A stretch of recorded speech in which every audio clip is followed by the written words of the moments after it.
the Snyder verse sucked up until the Snyder cut, and all the Snyder cut did was take a shitty movie and make it look better.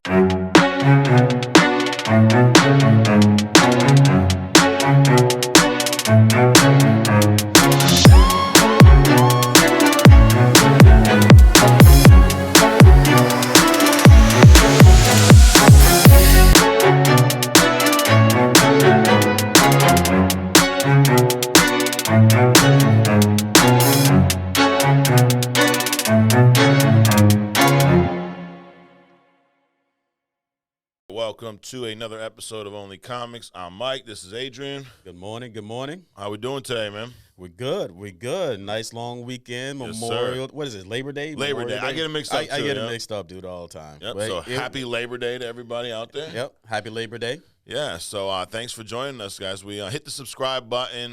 Drop some comments. Let us know what you think. If you agree with us. If you don't, we're cool either way, right? Cool either way. One thing on Only Comics, we are only fans. Well, Right. we're not only, but we're, you know what I mean. We're just fans, okay? We're not experts. So we're going to give you our opinions, good, bad, and different, and we're going to have fun with this. It's kind of like, we take like a ride, Adrian, every week through the multiverse of the comic world. It's like we're like a dynamic duo, almost like Batman Robin type of deal. Right. We're fighting Without the nipples. Yeah, without the nipples, without the bat suit, or without the Schumacher suit. Right. But we're fighting opinions, we're fighting stupidity, and we find a buddy once a week sometimes. Right. My buddy Andy Muschietti. Yep. Who knows what's going to happen this week? I think he's going to be back on top. He might, dude. We're also doing something fun this week, Adrian. You are self-proclaimed probably one of the biggest Black Adam fans that I've ever met, right? Apparently.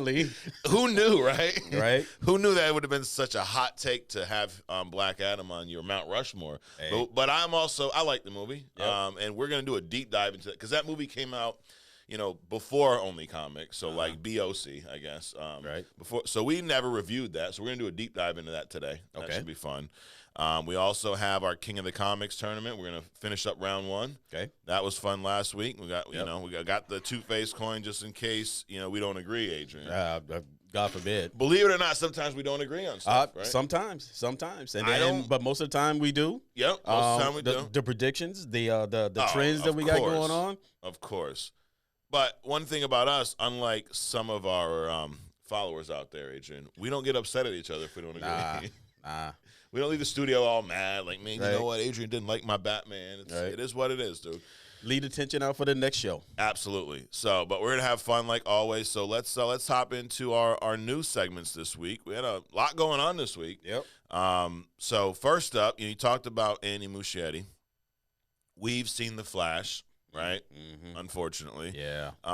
One of the biggest issues with The Flash. Well, for me, I mean, I think I think I shit on it a little too much at times. It was mid. It was mid, right? If we're going back to what we originally said. But the ending, the last scene of the movie was atrocious when we saw your boy George Clooney come out of the the car. Right. And I read online this week, Adrian, that there was an alternate ending revealed, okay? And they said that this ending, let's read, here it is, a fan screening. So a fan said this on Twitter.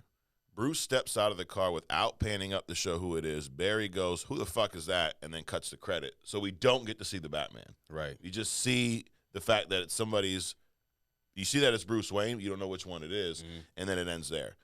Is that not like 11 times better than having George Clooney step out of the car? Well, the preview that I saw had some chubster walking in the line, so I don't know if there was like a miscue or Yeah. he wasn't supposed to be there, but there was none of the actors. It was just some random dude, Yeah. right, just walking in the line, then they quickly cut away from it. However, I do agree it would have been better if it was just a mysterious, kind of like since they, stole from Spider-Man and, the multiverse. Yes. Since, Miles Morales ended up in a different universe, universe based on the spider, not actually where he came from. So it would have been a better ending if they just would have left it mysterious. Yeah. So yeah, I agree. I definitely agree with that. But they did mess up on the preview thing. They did, absolutely. So, But yeah, on that one, Andy Muschietti, dude, that was a bad decision. Mhm. You know, you've been out of the news for a little bit, buddy, Right. but Right. you may win the award this week Right. because that was a stupid decision. Yeah, but it's interesting that he keeps making excuses about this sorry ass movie. I mean, it was bad from the very beginning for Yeah. me, and it just got worse. Matter of fact, we kind of revealed a couple weeks ago. I mean, I have a Flash T-shirt, which I too. refuse to wear. Yeah. I it fell out of my drawer today, and I'm like, wow. I was looking Yep. for my Iron Man. They just Yep. happen to be both red, Yep. and I'm like, dude, I just need to cut this thing up, use it as rags or something. Yeah, I'm in the same boat, dude. I got one too that I bought like 2 months ago, and I've yet to put it on because I just can't. I had too much PTSD from this movie. So next up, former DC president calls the Joss Whedon Justice League cut. So this was the one that was released in the theaters. Yep. Terrible. He said that it was a Frankenstein, a terrible final product. Wow. All this other stuff. Now, have you seen both versions? I have seen them both. I've never seen the Joss Whedon. How bad is it? As a matter of fact, I mean, I didn't really know there was a Snyder version, except I mean, there was a few things thrown in. Yeah. It really wasn't that much far. The cinematic style was different. Yeah. They had a couple of more things involved in it, but to me, it really wasn't that deep of a difference or diversion from the original. And I think here's the thing with the Snyder cut. I think it's overrated. I don't think it's a bad movie, but. And I think kind of like to your point, like both of the Justice League movies were bad. Right. Like it's not like, okay, Zack Snyder made it look a lot cooler. Yep. But it's still at its core a stupid movie. Yep. It's still that dark DCEU, like you said, looks like it's shot in James Gunn's garage, right? Mm-hmm. Everything's so dark and broody, and it's almost I know it's been some time since these movies came out, but I'm impressed with how bad they fucked that up. Because think about this, dude. You have, DC Comics. Yep. Great. They have a lot of great comic book stories. Yep. You're talking 3 of the most popular characters ever. Batman, Superman, Wonder Woman. The Holy Trinity, right? Right. Look what Marvel did with Iron Man. With no offense, I know you love Iron Man, but he's like a B-list celebrity before Robert Downey Jr. Yep. Yep. Right? Cap, he's popular, Yep. but still people like Hawkeye. Hulk's a big name, right? Right. Thor, kind of an obscure, no one really cared about. People laugh when Thor movies came out. Like, really, they making a movie about this dude? I mean, I think Spider-Man was probably the biggest name when all this stuff started coming out with and Marvel. he wasn't even in a core Avenger. Right. Black Widow. Yep. Like, look at what Marvel did with this kind of ragtag group of superheroes. Right. And DC had Batman, Right. Superman, who was the first superhero. Right. Batman's like the second. Yep. And Wonder Woman. Talk about, powerful, genius, great stories, and they fumbled that bag. Right. Really bad. Right. I mean, they even threw the obscure one in there, Aquaman, to boot. And I mean, he did well on his own. Right. But in that that movie is just, and you're right. Those 3 should have just nailed it. I mean, this should have been $150-200 million movie, but not so much. Yep. Nope. And then the Snyder cut, I enjoyed it. Like a lot of the cinematics, did it look great? Sure. Yeah. But dude, it's like a 10-hour movie, Yeah. and every scene is just so drawn out. Like, Right. at some point, I got to get past this scene looks cool. Like, we need to get to the story, dude. Right. I don't need to see Aquaman and them singing this song for 10 minutes to get him to go in the water, and he's just drunk anyways. Right. Like, why is everything got to be super, super slow-mo? And it was just too much. Yeah. I agree. It was like I said, it wasn't cinematically, it was good. And then they made this black and white version. I don't know what that was about. But it really wasn't that much different from the original movie. So I don't know what all the hype about is. But again, I think they're diverting. They can't make apparently good movies going forward, so they're going to keep dragging this crap up from the past. The Snyderverse version, The Flash. I don't even know why we're talking about that movie anymore. I know, right? We just need to put that to bed. I mean, we kind of been unfair a little bit about the movie, but it was trash. Right. So, but we've kind of burned that barrel of trash. So let's just put it away. But yeah, so for those of you that are out there still are tweeting and hashtagging the damn restore the Snyderverse, I'm good. I don't want to restore it. I don't think it was that good. I think that movie was like the best of the worst, right? Right. I mean, like the Snyderverse sucked up until the Snyder Cut, and all the Snyder Cut did was take a shitty movie and make it look better. Right. I mean, they changed some things, but it's the same movie. You can't fix the entire plot with just a little bit of reshoots. Right. Put the Snyderverse on the same shelf with the death of Bruce Wayne's parents, resurrecting again, Uncle Ben being reshot again, Superman's origin again. Just go away. Absolutely. Next up, speaking of the Flash, Adrian, Blue Beetle with some news about these box office numbers.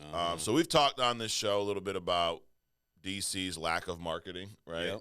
Yep. Blue Beetle being a perfect example. Blue Beetle's actually doing decent, doing better than expected in like the past few weeks. Yeah. Now it bombed the first week. Yeah. And I believe that is truly due to the marketing.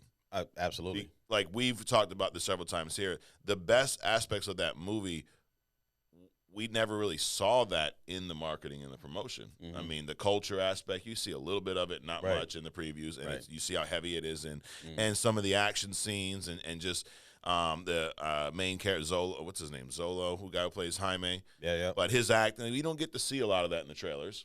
And it's like one little trailer over and over again. Anyways, marketing, I believe, sucked, but they said that it's doing a little bit better in the past couple weeks. So it's looking to pass about the $95 million mark worldwide. And what's crazy is I didn't realize how low of a budget this movie had. And you say low, $100 million, but in comparison to some of these other big movies. So that the question now is, will it actually make a profit? Now, here's the funny part. It said that the film did reportedly have a relatively modest budget of just over $100 million, and then in parentheses, before marketing. How much was their marketing? Like $10? Right. I mean, they had no marketing. I don't know where they're going with this, but I mean, look what they compared it to. They compared it to The Flash. Right. I mean, of the three, the worst. Right. Yes. And then Shazam. Actually, I can't even say that because I didn't even watch Shazam Me too. neither. I was so disgusted by what I saw with the marketing that I refused to even go see it. I did see one. It was slightly entertaining. Wouldn't watch it again on a slow day. Got it. But so I'm gonna put Shazam 2 at the bottom because I didn't see it. Yeah.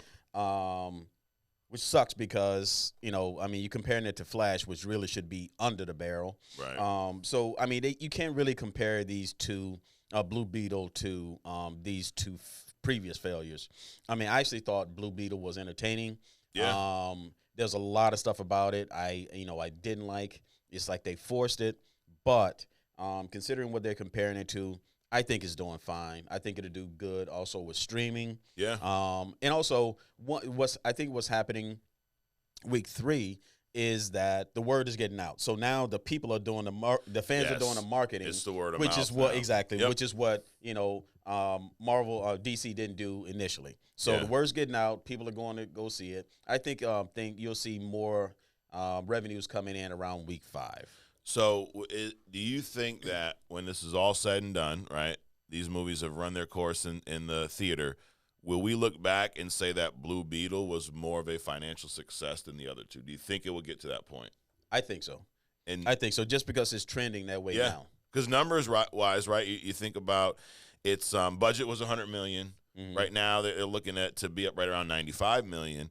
And if you look at the Flash, so the Flash is, I just had it up. The budget for the Flash was about $200 to $220 million.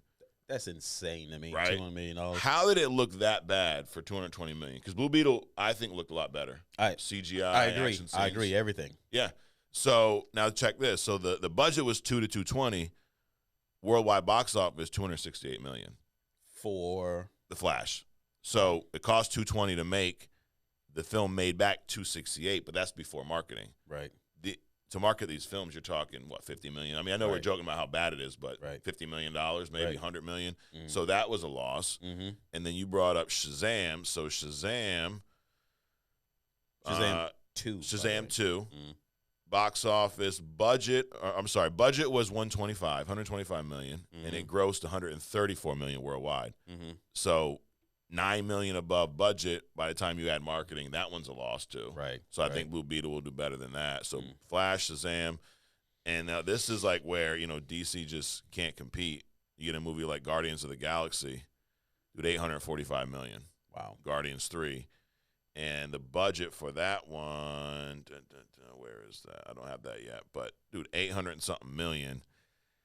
Budget was 250 million. Right. Now, should they expect Marvel results? I don't think so. No, because they haven't figured out the live action thing yet. Right. Absolutely not. I don't think so. Now, Black Adam, which we're going to review later, budget says around 200 million, 2 to 260, something like that. And it grossed 393 worldwide. So I would imagine if you look at those numbers, again, we're not experts here, right? But it had to have at least broke even or made some money back, right? Right. I mean, almost 400 million box office, and the budget was about 2 and change. And that's with the shitty marketing. Yeah. That's with allegedly what The Rock did, throughout the process, and all these upsets and the lack of marketing and the strikes and all that other kind of stuff. I think if they would have put their whole weight behind it, be bold. Yeah. Right. Yep. That number should have been 500 to 600 million. Absolutely. Easy. Absolutely. Dude, most of the marketing for that movie was The Rock marketing the movie. Right. Like, Rock has a huge social media presence, but dude, he's an actor in the movie. He don't own DC. DC didn't do shit for that movie. Right. All right, so Blue Beetle. Another thing that this budget or the box office, unfortunately or unfortunately, with these movies, it usually dictates whether you're going to see a sequel or not. Right. We've seen movies that critically bombed but did well in the box office and got a sequel. Right. Then we've seen movies that bombed at the box office but did well critically and didn't get a sequel. Right. Right. So Blue Beetle, with these box office numbers, I would assume it's probably not looking great for a sequel. Well, they're already talking about a sequel with Zozo, whatever his name is, being in there. So we'll see the Blue Beetle somewhere. Yeah. Even if it's not a number 2. And that's kind of my point. Are we going to see – do you think we'll see this Jaime character, the Blue Beetle, in its own standalone sequel, or do we have a better shot at seeing him show up in other projects? Kind of like how Hawkeye was in like all these other projects but never had his own movie. Right, until he was able to build up enough, momentum. I'm good either way. Yeah. Like I said, I gave the movie like a 4.5 at its max, but I think I settled on like a 4. But and that's only because of the directors. Not because of the movie or the actors. Cinematography was good. The actors were good. It's just that the directors just dragged this thing out. Yeah. I would definitely like to see cameos. But it would be nice for there to be a part 2 in this movie. Yeah, I would like to see the sequel. Do I think we will? Based off of what DC is doing now, I think it would. I think if we do, it's going to take a few years. Like, it'll be drawn out, almost like how it took, I think, 5 or 6 years for the Doctor Strange sequel. Right. We had the first movie, and then it took forever for a sequel. I think we're going to see him in a handful of other, kind of like how you mentioned about Hawkeye, like he built it up enough to where, okay, now let's give him a series. Right. Almost Doctor Strange 2 in a way. The first Doctor Strange movie was good, but I don't think anyone fell in love with that character at that point. We got to see him show up in Avengers Infinity War, play a huge role in Endgame. Right. And then from there, I think people were ready for the sequel. Right. So, which makes sense. And that's how they should do. Don't bring in these obscure people, because a lot of people didn't know Doctor Strange either. No. Don't bring in these obscure, superheroes or characters, right, in their own show. Like, Agatha, Darkhold, and what's the cripple Echo. Well, I don't even know what that was about.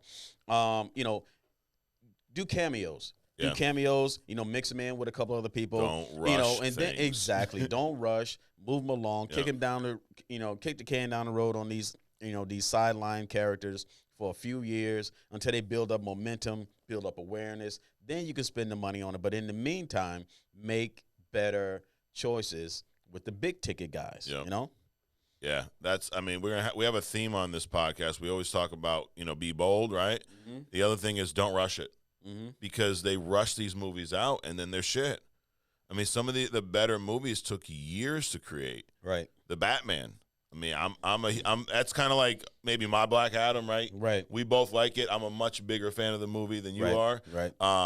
But I think we both probably enjoy it more than the masses, Right. Because a lot of people, they're still hung up on other movies, whatever. Mm. But that movie, it took years to make. It wasn't Right. like rushed out. Oh, we need to get the sequel out, Mm-hmm. and that's the other thing with the sequel. They're taking their time too. Right. So yeah, I would love to see the Batman 2 this year, Right. but I'd rather wait. I mean, look at the Wolverine character. Yeah. I mean, he came out, and nobody. I mean, people knew about Wolverine, but I mean, you got a 6'2" guy playing a Wolverine, so that took a bit to digest. But it took a decade. Yeah. I mean, Hugh Jackman was playing Wolverine for a decade. I mean, Yep. he had to transform his, moderate his life, to keep his body in Right. shape. He got bigger and bulkier. So he actually, off the camera, became the Wolverine. Right. So, but it took, a decade for that character to mature. Yeah. So no wonder everybody loves him now. Absolutely. But that's what they're not doing with all these other people. Right. They trying to. They want it to happen in 6 months. Exactly. The microwave generation Yep. doesn't just apply to the kids. It's No. applied to Muschietti too. Absolutely. Now, we give DC a lot of shit on this podcast, Adrian. We say that they can't make good movies, but they have made a few good movies. Uh-huh. They've made some that, I mean, the Batman shirt I'm wearing today, right? Right. We got some Batman news, something that Robert Pattinson said. He said it a few months ago, but it came back up in the news, and I thought it was interesting to bring up. But before we get into that, we're talking about budgets and box offices, right? Right. The Batman budget was right around $200 million. Okay. This thing did $771 million at the box office, and it was released in 2022. Still, when the movie-going audience was still affected by COVID. Right. I don't remember if we were wearing masks at this movie or not, but I know it was like one of the first really big comic movies after the pandemic. Mm-hmm. So I think if it was released this year, it probably would have done $1 billion. Probably. But so DC they have the ability to do it. I almost forget that because we see all the bad shit, but Right. they actually do have the ability to make good movies like this one right here. And one of the things that I saw in the news this past week was, I guess Pattinson was doing some interviews, and what I like about him is, I don't know how much of a comic fan he was prior to this, but every time I read or see something about him, I hear him talking about Batman stories that he loves that I know he probably got into after the movie. Right. Which I think is cool. Mhm. I'm not one of those where, every comic actor needs to be a diehard fan since birth. No. Right. But I think if you're going to play one of these roles, you should immerse yourself in that culture. Mm-hmm. So he brought up Death in the Family. Okay. Right. That is Yep. the storyline where Jason Todd, the second Robin, Right. is killed by Joker. Mm-hmm. That's a storyline. I don't know if you've read it, but it's I think it's iconic for that one shot of Batman holding Robin, bloodied and dead or whatnot. Right. But a lot of the stuff around it, like Joker's like this dictator over in like the Middle East. Like, it's really weird shit. It's very stupid. But that, I wish they'd reboot that comic, rewrite it with the whole Death in the Family. But one thing that's really interesting about that is Jason Todd was not a really popular character, and they did like this. They voted him off. Like, it was like some Survivor type shit. There was a hotline in the 80s, and you called in and you had to vote. Did you want them to kill Jason Todd, or did you want him to survive? And the killing, the vote for killing him won, and they killed him off in Death in the Family. So Pattinson said that he would not be opposed to incorporating a storyline like that in the second one, and introducing a Robin, but like a 13-year-old Robin. Right. Which in the comics, Robin's a kid. Right. They all start out as kids, yeah. And then when we see in these movies, they get like 25-year-old guys playing Robin. Right. The few times we did have a Robin. Right. They're Nightwing age, Yeah. but in the Robin costume. Exactly. Yeah, that won't work. So now, how would you feel about this second movie? Now, and there's been a handful of rumors about this second movie, the Batman 2. One of the big rumors right now that I think may have been confirmed was that one of the main villains is going to be Clayface. Yep. We've never seen in a live-action Batman movie. That would be interesting, too, because in this first movie, I don't believe there was any character that had powers. The Riddler was a regular human being.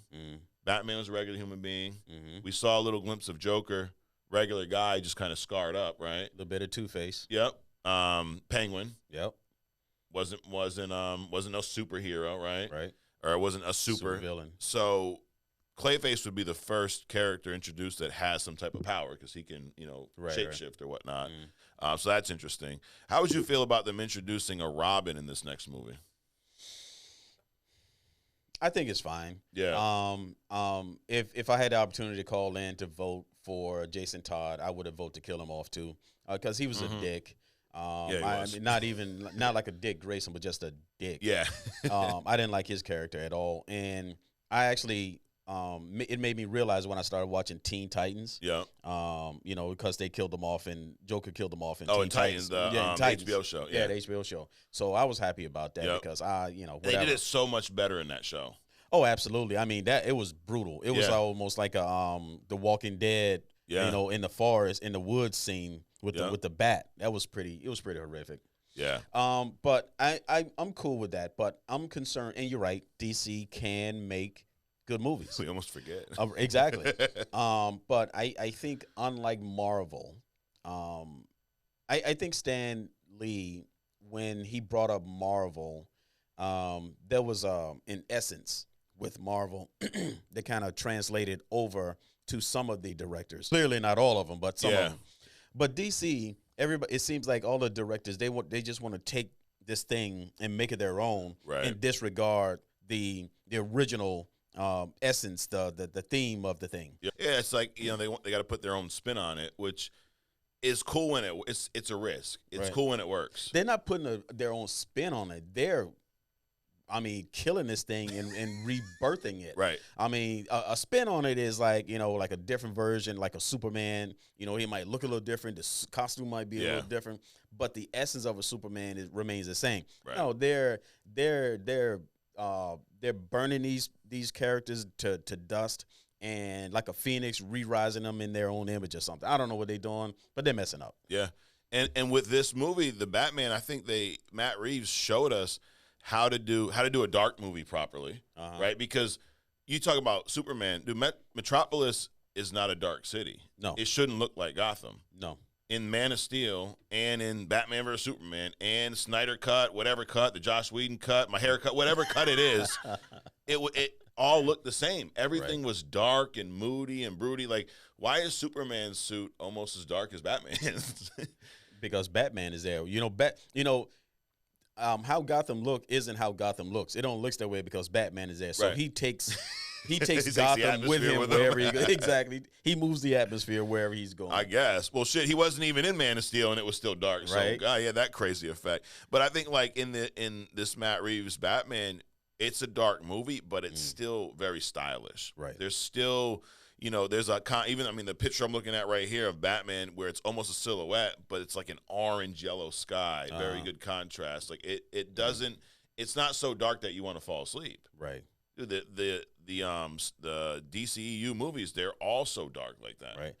And I don't get that. I mean, that's one of the things I've always bitched about. It's like, dude, I can't even see what's going on. You spend all this money and time and effort, costume design in costumes, and we can't even see the costumes. Right. Less more than the live action. Then don't put anybody in the shadows. Yep. Forget about it. I mean, Superman's bright red and blue like Captain America. Right. And I mean, look at the difference between how those movies look and then the Snyder versions or the DCU versions of this. But Batman 2, listen, I'm hyped for this movie. I honestly don't care how long it takes. Right. I'd rather them take their time with it because we've seen what happens when they rush things out. Right. So take your time with it. Don't please. And I'm dude, as big as a Batman fan I am, I'm fucking tired of them screwing Batman up. Right. You talk about the bat. We joked about the bat nipples earlier. Yeah. Like I'm tired of seeing them screw up Batman. So I hope they continue to get it right here. Anyways, next movie. It's in the news this week. The Marvels. This thing comes out, I think, in November, right? It premieres in November, so a couple months away. The runtime for this movie leaked online, as they normally do, to a known, a trusted source, right? It's like, so basically, someone from the studio has a Twitter account and they put this out. But anyway, the runtime for the Marvels, if this is true, it will be the shortest Marvel MCU movie ever at an hour and 33 minutes. Why even go see it? I mean, it's going to take you that long to get your ticket, get your popcorn, sit down in a chair, and go through the commercials in the theater. By then, it's like I'm exhausted, and I'm just going to sit there and sleep through an hour and 30 minutes. So you prefer a longer unfair. movie? I prefer the standard, which is around 2 hours. Yeah. Because I don't think they're going to be able to push out. I mean, you got 3 superheroes in this movie, despite who's going to show up a cameo. Mm-hmm. So just like Invasion, how are you going to have all of this power and then pull it off successfully in an hour and 30 minutes? Right. I don't think it's going to be done successfully, which, you know, it's kind of a shame, even though I would like to see less of Brie Larson in any movie. Right. But I don't think they're going to be able to successfully pull off this cohesion with this thing. So, we'll see. Yeah. We'll see. I could be wrong, but we'll see. I'm torn. Number one, because I think sometimes there are movies where they stretch them out too long, and it's like, dude, just get to the freaking point. Right. But I'm torn because of your exact point. You have 3 kind of main characters in this, is what they're trying to tell us, right? Because it's not Captain Marvel 2. Right. They're calling it the Marvels. Right. And they're all getting kind of equal billing. They're not saying Brie Larson star. They're all 3 of them. Right. So, which means all 3 of them are going to have a heavy presence in this movie. Right.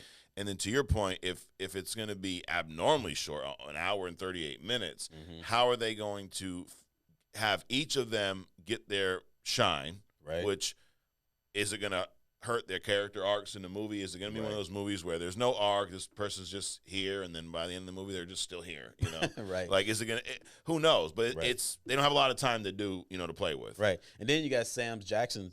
He's in there too, yeah. Right. And then you got the Nemesis. Right. You know, that they have to introduce because we don't know anything about. Right. So now you're going to have this person. So how are you going to have – you got at least 5 main characters. And then, if you read other stuff, they're talking about introducing, cameoing other superheroes. Well, whether that happens or not, you got 5 star-level presences in this movie, right? The 3 Marvels, Nick Fury, and then you got the Nemesis. I mean, how are you going to make all that happen in an hour? And it's not going to be an hour and 38 minutes because they have to pan in from the satellite. We already know Miss Marvel has to bump into the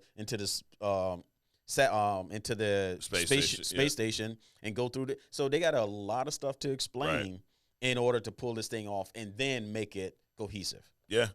So yeah, I'm not sure how the hour and 38 minutes helps. I wonder if this is like a studio thing, like, hey, let's make the movie shorter, or maybe this is all they needed for the story. But if this is a decision, like, we need to make the movie shorter, I think they're fixing a problem that's not a problem.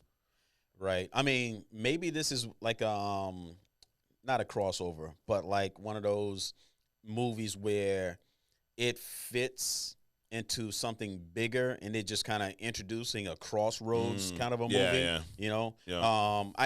I'm kind of leaning toward thinking that that's more the case because this movie can't survive on its own in and of itself. Yeah, it just seems like a lot to introduce, right? Man. And this is part of my issue with some of the recent Marvel movies is they rush.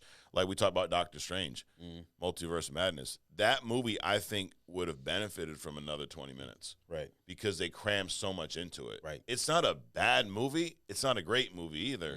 And I think it would have been better if they allowed some more time for that story to build. I mean, the minute the movie starts, you're already in the multiverse, right, dancing around from one universe to the next. Like, I don't even know what the hell's going on yet. Exactly. So I think shorten it up, I don't think it's a good idea. Yeah. But I guess we'll find out in November. Yep, we'll see. Speaking of Marvel, the strike.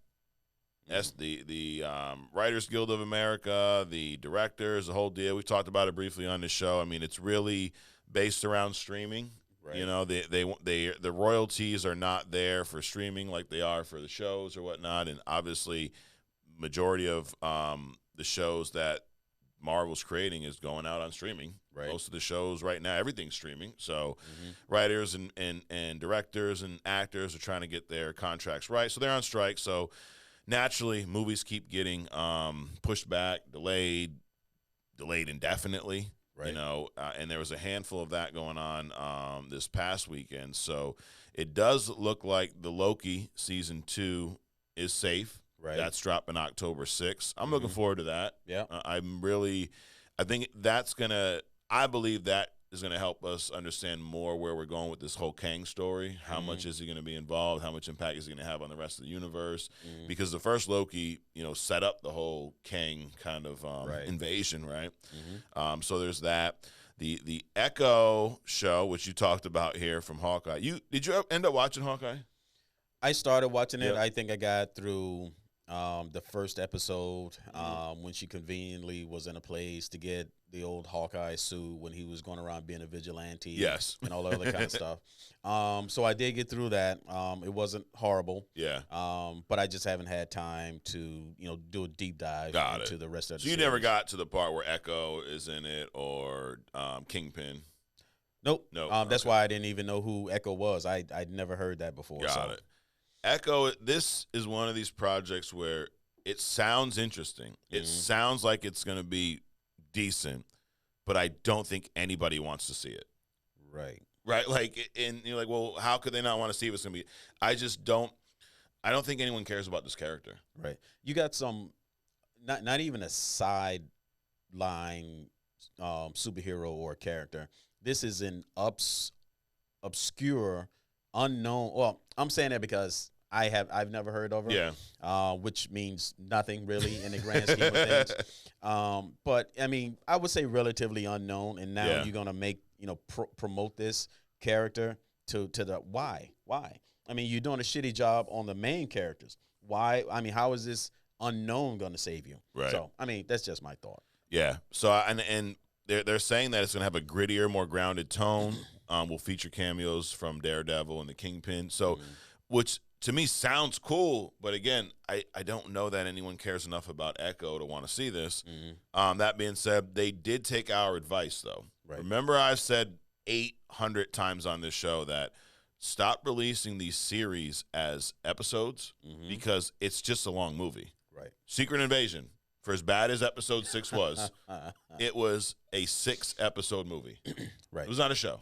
Right. I'm not buying that. So, Echo, they're going to release all at once. Sure. Great. They listen. Thank you. Yep. About time. Be bold. Be bold. But here's the kicker, though. Originally, it was going to be released November 29th of 23. Now it's pushed back to January of 24. So, I could see it never. So you don't care. I don't care.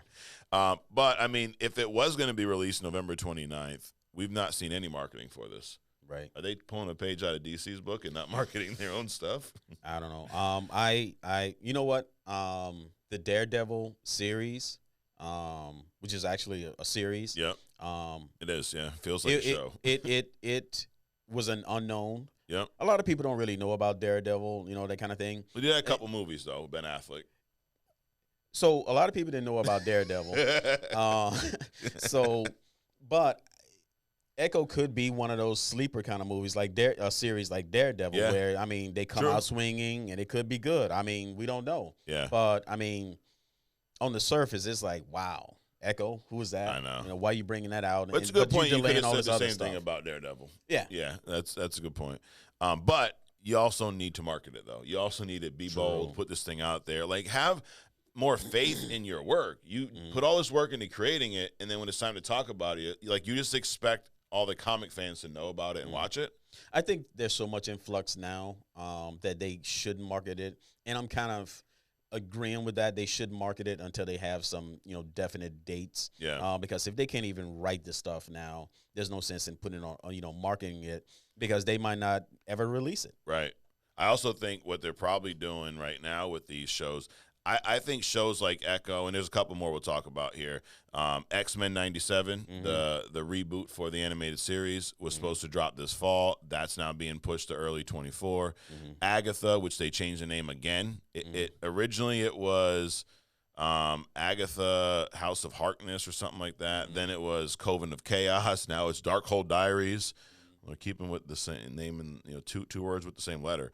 That was supposed to come out this winter. Now that's being pushed back to early fall, leading into Halloween.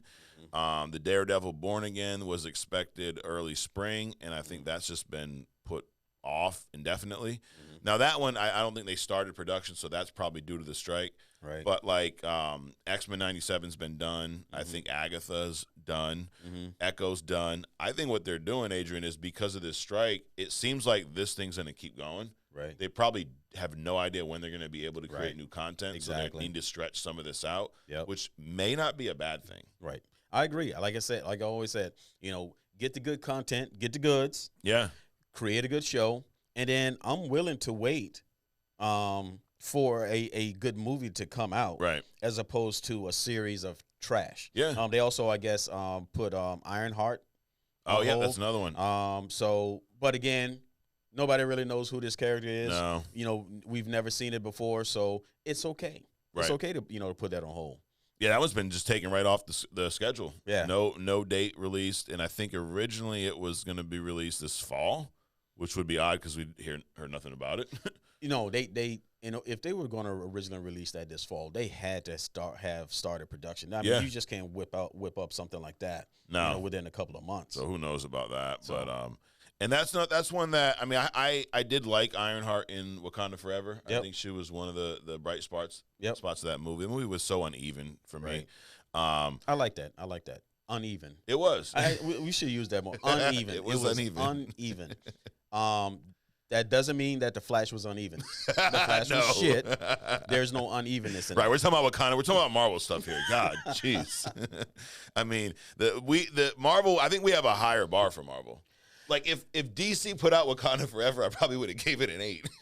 You're probably right. I mean, We're not experts. experts. Since they're used to putting out crap anyway, so I mean, wow. Yeah. So anyway, everything's being pushed back, but I think it's smart spreading out some of these things because I wonder, and maybe I'll fall victim to this. When there's so much content being put out, I think I'm more critical of the content because if this sucks, there's something else to watch next week. Well, it's not just that, but they put out this stuff is like a serial killer, right? I mean, we're not comparing DC to a serial killer. I'm interested where this is going. So it's like a serial killer, right?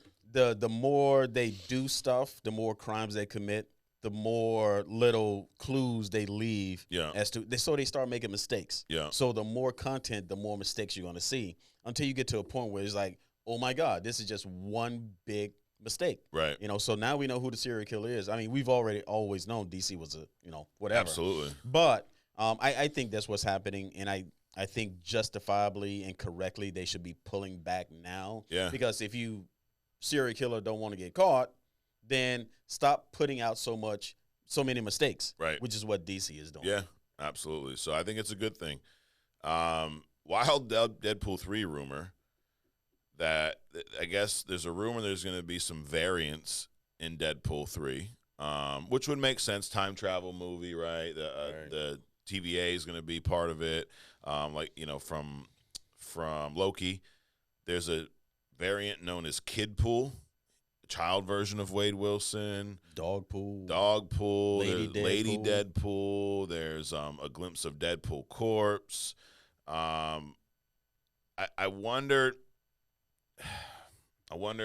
if they're trying to do a little too much. They are definitely trying to do too much. I mean, it's just like, it's ridiculous.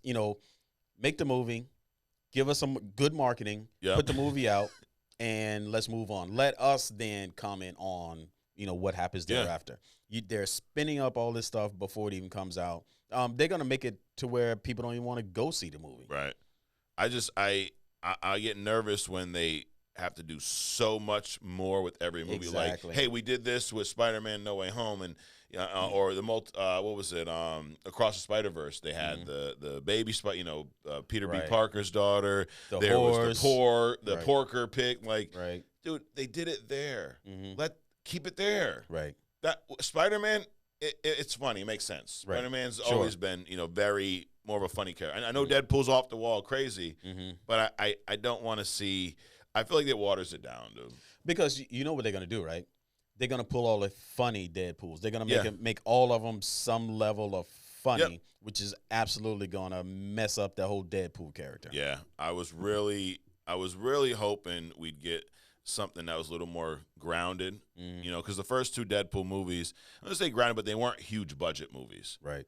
and I like that about them, and I just think that's where this being the first Deadpool in the MCU, I think they're gonna try to put a little too much special sauce on it, and Yep. it's gonna be a little over the top. Yep. I was excited about the whole Deadpool, Wolverine, Ryan Reynolds, Hugh Jackman road trip Right. type of story. Yeah. And now, I don't know. It's probably going to be one of those stupid scenes that they have to do in every multiverse movie now, like The Flash, where you have all the, old universes show up, right? Right. That one cameo, or in the Spider-Man movie when they get to headquarters and there's 8 million Spider-Man that have nothing to do with the movie, and they're just Right. there so that they can show all the Spider-Man that Marvel created. Right. Like, it's going to be one of those scenes that, or the Multiverse of Madness, where they have to go through every multiverse. Right. It's just, they're going to have to do it, I guess, but I hope it's more like that than them playing a role that's Right. important throughout the movie. Right. Chaotic and confusing is what Yes. they're apparently leaning toward these days. So, Adrian, who is our buddy this week? That's tough. Muschietti? Yeah, I'm Yeah, thinking.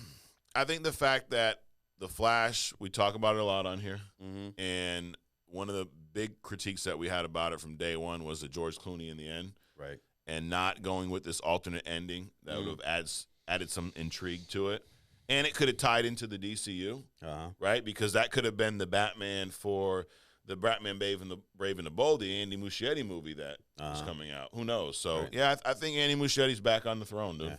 Yeah. My thing isn't even about the movie. I'm just so over the movie. My thing is that why are you trying to regurgitate this thing? Just leave it alone. It was bad. Let us forget about it and go make some good movies. That's my whole thing. Yep, absolutely. Well, Adrian, your segment, Hidden Gem. Yep. Who we got this week? I'm thinking this character Nova. Okay. Now that I'm thinking about it, I forgot to do the research on him. But basically, so he's like a Captain Marvel level superhero. Yeah. But he's also like the Green Lantern in that he's part of a corps of basically spacefaring Like law space people. police almost. Exactly. Right? Exactly. They were in Guardians of the Galaxy, the Nova Corps. Yep. So, but unlike Captain Marvel, who owns her power, Nova gets his power from this helmet that he wears. Okay. So, but they basically have the same power set. Fly through space, super. Very fast, very very strong, things like that. But also Nova at some point integrated with this supercomputer, so he has like all the knowledge that this computer has too. So once he takes the helmet off, which is malleable, once it comes off, he can like fold it into a regular clothes kind of a deal. But once he takes the helmet off, he's just a normal guy.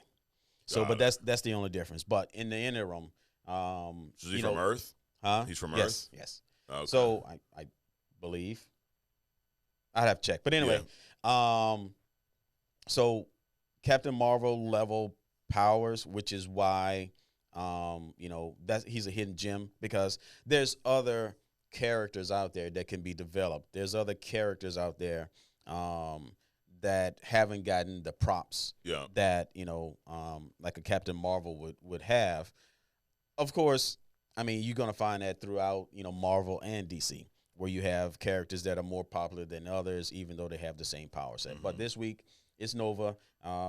He's an interesting character. The whole Nova Corps thing is interesting. I think you guys should look into it. And we've never seen Nova in a movie. We've Right. seen Nova Corps. I think they were introduced in the first Guardians, maybe. Sylvester Stallone plays one of the Nova Corps agents or whatnot.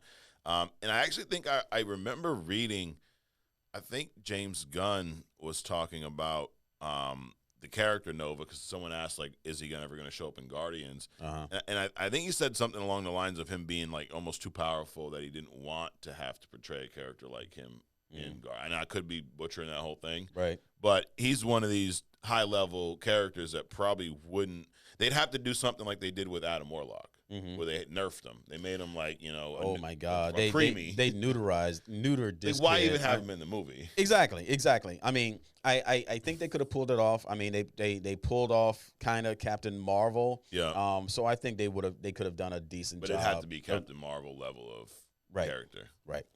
Got it. And this is I've seen this. I didn't know a whole lot about him until you brought him up. But I've seen this character throughout the years in comics. I always thought his suit was like very intriguing. It's kind of cringy, but kind of cool at the same time, like the big star on the. But I didn't know that his power it only comes from the helmet. Yeah, I mean the thing about his suit. Yeah, his suit is like it's almost like wearing pick any clothing line where you got the the name of the clothing line like all over the front, like this shirt, right? Yeah, it's like you got the big 3 stars and you got the big star on the helmet. It's crazy, but just like Superman's suit evolved, Batman's suit evolved, everybody's suit evolved. I believe that if they actually came out, there would be some variant of that looks probably pretty cool. Yeah, I think they could very easily integrate somebody like him into the movies, not even his own, just maybe a cameo, just like Captain Marvel. She has her own movie. She came in at the end of the Avengers. Everybody's fighting. Then all of a sudden the guns on Thanos' ship turns skyward. I mean, a cameo like that I think would be pretty cool. And then just grow him over the years. I think that'd be pretty cool. Yeah. Is he? So there's other Nova Corps, right? Is he more powerful than them? Or is it anyone who has one of those helmets is powerful? I think he is. I forget the reason why, but I think he is probably the more powerful out of the others in the Nova Corps. I think I read that he's probably more powerful than all the rest of the Nova Corps combined. Okay. But he's still but he's not like a Phoenix, like a Dark Phoenix level, because that gets into psychic stuff and celestial power level stuff. He's definitely not like a, I don't know.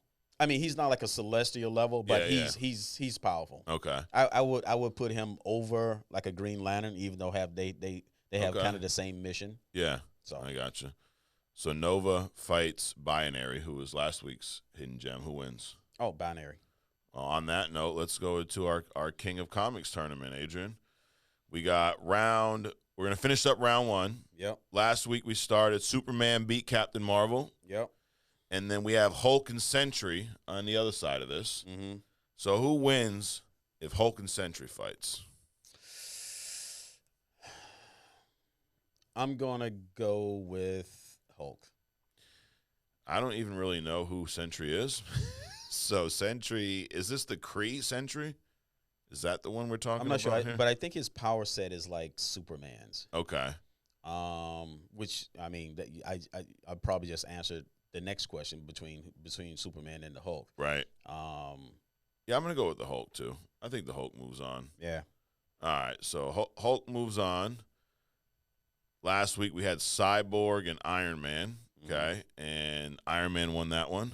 Coin toss. Coin toss. It was a coin toss, and that's right. We got our Harvey Dent Two-Face coin here. So next up, Batman versus Lex Luthor. I'm not even gonna say Batman. What do you got? My initial thoughts of Batman, I'm kind of on a fence because Luthor is treacherous. He's conniving. He's sinister. And it would take a lot for him to pull out of Batman what he needs to do in order to beat him. But I agree with you, Batman. Yeah, I mean that old saying, right? I know the Batman haters don't like it, but give Batman enough time, he'll beat anyone. Right. I don't even think he needs much time. I mean, the fact that you're on his radar means that he's already probably figured out a way to defeat you. This is an interesting one. So last week we had Scarlet Witch and Morgan Le Fay. Mm-hmm. Morgan, when I think it was a coin toss. Yep. Doctor Strange and Spawn. Doctor Strange. I'm gonna go with Spawn. Okay. I think Spawn is more ruthless. I think Spawn, he'll kill you. I think Doctor Strange is gonna try not to, and he's gonna put a spell. But we're at the coin toss, Adrian. Let's do it. All right. So you call it in the air. Heads. Doctor Strange. Heads. Son of a bitch. Man, Spawn's like one of my other favorite characters, too. All right, Daredevil and Flash fought last week. Flash beat Daredevil. Yep. It was not the DCEU version of Flash. It was not the Ezra Miller. It was not that Flash. Okay? It was the Barry Allen. Yeah, it was it could, because Charlie caught the Daredevil from the MCU or the Netflix series would have beat Ezra Miller. Right. But Spider-Man and Nightcrawler. This is interesting because Nightcrawler has that little teleportation thing, right? Right. He's very quick, but he can only teleport to places that he's been. He's seen, right? Yep. So he can't go into something that's unknown. He is a very good fighter. He was trained, and he has that tail. But I'm going to go with Spider-Man. I'm going to go with Spider-Man, too. And we never clarify what Spider-Man this is, but I'm assuming it's just Peter Parker, right? Yeah, baseline. But, yeah, I think Spider-Man, his reflexes, his powers, the webs, I think he would eventually catch Nightcrawler with the web, tie him up. So, yeah, I'm going to go with Spider-Man. I think it'll be short work. I don't think it would not be a long fight. Last week, Nightwing beat Red Hood. Yep. We got Black Panther and Moon Knight. This is an interesting one because very different types of powers. Black Panther, he takes the herb, the purple herb, right? Gets the superhuman powers similar to Captain America. Right. He also has the vibranium suit, though, which a lot of these suits are powered. Like he has the one that absorbs the energy, blasts it back at you. Moon Knight gets his power from this amulet. Yeah, and it's like some ancient god-like character that kind of takes over. So it's so funny. There's kind of core groups of how supers get their powers, right? Some of them are like Batman and Iron Man. There's no really powers; they create their own powered suits. Right. And you get some that get their powers from Spider-Man gets bit by something. Mutants are born with them. Fantastic Four, there's some type of reaction, whatever. And then there's some of these characters like the Blue Beetle or like Moon Knight where they don't have powers. It's something that takes over them. Right. Possesses them. It's a great way to describe Moon Knight. He is kind of possessed by this, I forget the name of the god. But anyway, Black Panther, Moon Knight. Who wins this? Black Panther.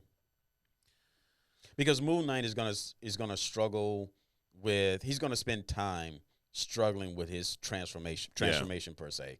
Also, what are his power sets other than like being like a daredevil outside of the possession, So Black Panther, he has the resistance. He has the fighting skills. He has the technology built into the suit. Right. So he has a lot, at his disposal. Yeah. Moon Knight, I'm not so clear about that. So off the top, I'm going to say Black Panther. Yeah, I agree. I'm going to go with Black Panther. So Black Panther moves on. Next up, last week we had Phoenix versus Galactus. Phoenix won. Yep. Was that a coin toss? I think that was a coin toss. I think so. We got Spectre and Silver Surfer. I'm going to go with Silver Surfer.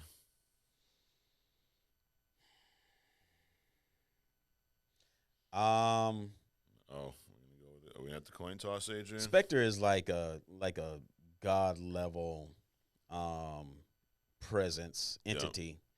Yep. Silver Surfer is created by Galactus. He has certain power sets. I'm going to go with Spectre. All right. We're going to have the coin toss. Yep. All right. So we'll go head Spectre. Yep. Tails. Okay. All right. Silver Surfer. He snuck one out, dude. Immortal Hulk versus Deadpool. All right, so we got to define this one. Yeah, what's Immortal Hulk? Because Well, first of all, I don't know what Immortal Hulk is. Who even picked that? How did that even get on there? I don't know. Well, it's your handwriting. Well, you're typing. You know what? I think we should switch that out. It's just the Hulk. Yeah, we already have the Hulk. You know what? We're making an executive decision, Adrian.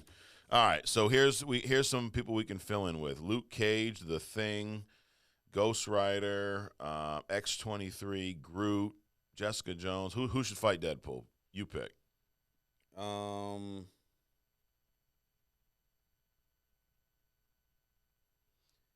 on.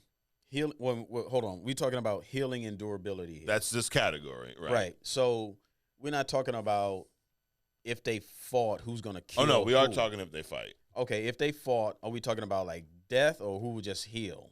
No, who's gonna win? Death. Who's gonna win? Who's going to win? Yeah. I mean, Deadpool is pretty much going to win over Anyone. any of them. Yeah. Because he can't die. All right. Let's So- throw Luke Cage out there then. Well, it's Deadpool then. That's not even a fight, you know? All right. Next up, though. So for next week, this is where it's going to be good. Deadpool versus Wolverine. Right. So, all right. Last one. Moondragon, Psylocke. I'm going to go with Psylocke.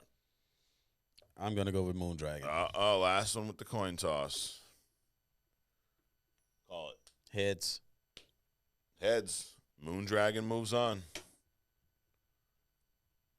All right, there you have it. So next week, we're going to have round 2, Superman versus Hulk. Yep. Little DC versus Marvel action. Yep. This one, dude. Iron Man versus Batman. Yeah, that's going to be something. That is where I have a feeling that will end in the coin toss. Doctor Strange, Morgan Le Fay, The Flash versus Spider-Man, Nightwing and Black Panther. Mm-hmm. That's a good one. Yep. Phoenix and Silver Surfer, Mm-hmm. and then Deadpool, Wolverine, White Queen, Moondragon. Yep. All right, there you have it, Kings of Comics. Now, what we've all been waiting for is, I wish we had like the drum roll, you know. Right, Everyone's been waiting for this, Adrian. Black Adam. You said we're gonna treat this like it just came out. Right. Okay. So let's do that. We're not gonna do a toe dip because it didn't really just come out. But Right. we'll give our scores and then we'll go through this movie. Okay. I'm gonna give this movie. Now, let me pause for a second. I settled on 7 for Seven. Black Beetle. Yeah. Okay. Or Black Beetle. Black Blue Beetle. Beetle. Blue Beetle. I don't know the colors. There you Red go. Beetle, Green Beetle. That's the next one. Yeah, that's a Black sequel. We'll try that. Blue Beetle didn't work. Let's Right. do Black Beetle. I gave Flash like a 5, right? Guardians of the Galaxy, I gave an 8. Yep. Guardians 3, which now after rewatching, I probably would increase that score, honestly. Mm-hmm. Black Adam, I am going to give this a 7.2. Okay. What do you got? I'm gonna hold with what I said initially. I think it was like an 8 or 8.5. Okay. I was going to say, if you say 10, Nah. you'd really mess some Nah. people up. The only movie that I've really seen that was close to a 10, and it's I mean, this is, it was like the first Matrix. Not Okay. because of, you know, the action and all. It was just mind bending when that movie came out. I think I saw that movie like 4 times back to Wow. back in the theater. Yeah. So that's really the only movie that would get those kind of numbers for me. I gotcha. So you're saying 8, 8.5? Yep. All right, I'm saying 7.2. This What's movie, with the 2, dude? Just do 7.5. Just call it 8. because it's not a 7.5. It's not that good. I could, because that's too close to like Guardians 3. Okay. And Gotcha. I did say this was better than Blue Beetle, Uh-huh. so I couldn't give it a 7. I Gotcha. wanted to give it a 7. Okay. So I said, and 7.1 was too cheap, so I said, you Right. know what, 7.2. Wow. All right. This movie. I like the setting. Okay, Yep. starts in 2600 BC, right? Where we see this king or whatnot enslaved his people. It kind of seems like, I mean, it's a made up place, but it seems to it feels like Egypt a little bit. Right. I mean, but that's what DC does. Yeah, which I actually love. Which, Right. You know, one day maybe we'll have that talk next week about, you know, DC, their fantasy world that they're Right. building versus Marvel real world. But anyway, so. You know, we end up seeing that young boy. He kind of gets enslaved, and he gets the Shazam power, Council of Wizards. Right, this is kind of the opening. And I didn't. Did you know much about Black Adam prior to seeing this movie? Only what I've seen in the animations. Okay. I knew he was very powerful. He fought Superman a lot. I've seen him go up against Superman more than I have seen him go up against Shazam. The big reason is that they have the same power sets, Yeah. except Black Adam can really hurt Superman because he's magic, Yeah. which is a lot of people don't know. Well, maybe they do. That, you know, besides kryptonite, magic is Superman's second Achilles heel. Yeah. Yep. Yeah. Big weakness, right? So that means if he were to fight Doctor Strange or Scarlet Witch, he might have some issues. No, he wouldn't have any issues at all. No. No, Not he with the would magic? he would go away quickly. Gotcha. All right. So gets these powers or whatnot, and then we end up getting in the present day. Kongdok is the name of the place, Mm-hmm. right? There's this intergang. Have you read about them in the comics at all, or is this something new? They're like this criminal organization. I've heard Intergang. I mean, they're kind of like the Illuminati kind of Okay. level of stuff. From what I understand, Yeah. they're just this subversive organization in the background pulling strings. Got it. Yeah. So Wikipedia says it's a fictionalized crime syndicate appearing in D.C., armed with tech supplied by villainous new gods of the planet Apocalypse. Wait, is that the Dark Side planet you're talking about? Yes. Okay. All right. So, anyways, there we see them for the first time in this movie. And there's one of the main characters, Adriana. She's an archaeologist. It's always an archaeologist. It's always someone uncovering some shit in a tomb, right? Well, somebody's got to dig this shit up. Right? Absolutely. It ain't Muschietti. No, he it's hasn't definitely figured not. it out yet. He is not. Neither has Tom Cruise. Right. So, anyways, basically she gets to this tomb, right? Eventually, and awakens Teth Adam. Right. This intergang, they've surrounded her. Because this place is like heavily secure by intergang. Like they're running, it's slums. They even the kid, the son's trying to get into the town, and he's got to like sneak in. Like there's this big line. They're checking everyone who goes in. So very like, not a great setting to be living in. Right. So she's trying to, for whatever reasons, they're trying to find this crown of Sabbac. Right. And they're just some archaeologists. Maybe they don't understand it's always that, right? They don't understand how much power is behind it. They're just trying to do some discovery. Right. They awaken Black Adam, essentially. Well, we understand we're talking about two different groups, though, right? Yeah. So the chick, she's an archaeologist. She knows, she understands what she's looking for. Okay. She just doesn't know how much power it actually has. Right. But the descendant of the king who originally had it, Yes. he's also looking for, which he's part of the intergang. Yeah. So it's two opposing people looking Right. for this thing for two completely different But we reasons. don't know he's with intergang yet because he's in Correct. disguise with them. Correct. So, yeah, basically the main villain of the movie is hiding in plain sight. Yeah, double agent. Yep. So he's with this archaeologist trying to uncover the crown. Intergang shows up. Right. And she unleashes awakens Teth Adam because he doesn't go by Black Adam yet.